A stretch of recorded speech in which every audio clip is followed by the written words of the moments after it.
سلامونه دوستانو، تاسو اوس کولی سئ چې د ترافیک لارښود له پلی سټور نه ډاونلوډ او انسټال کړئ. دلته راځئ، تاسې په سرچ کې د ترافیک لارښود لیکئ. دلته تاسو په دغه توره لوګو باندې ترافیک لارښود باندې کلیک کوئ. همدارنګه تاسو په انسټال باندې دلته کلیک کوئ.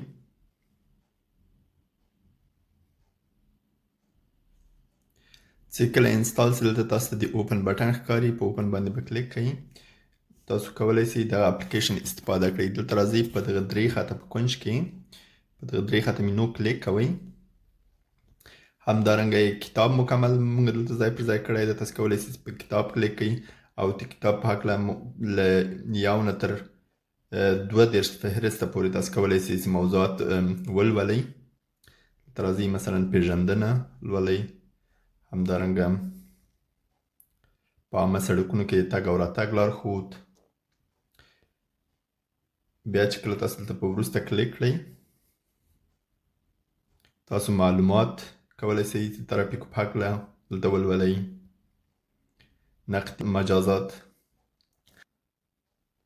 کولی سئ تاسو دلته ووینئ. قوانین او مقررات له اول فصل نه تر 12 فصله پورې.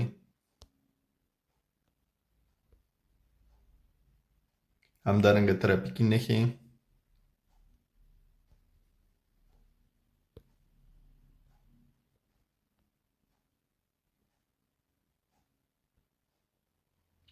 ترافیکي سیګنالونه کولی سئ تاسو دلته ووینئ چې کوم سیګنالونه دي.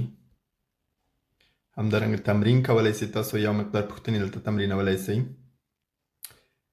او دغه اپلیکیشن په پښتو او دري دواړو ژبو ده.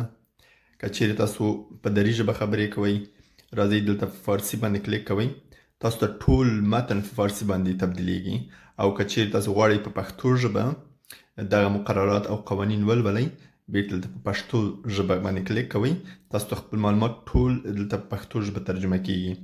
همدارنګه دلته د اړیکې پاڼه ده. که چیرې تاسو غواړئ چې ما سره په اړیکه کې سئ، راځئ دلته په اړیکه باندې کلیک کوئ.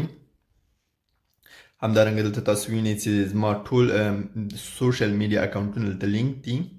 تاسو راځئ دلته په فیسبوک یا انسټاګرام باندې کلیک کوئ.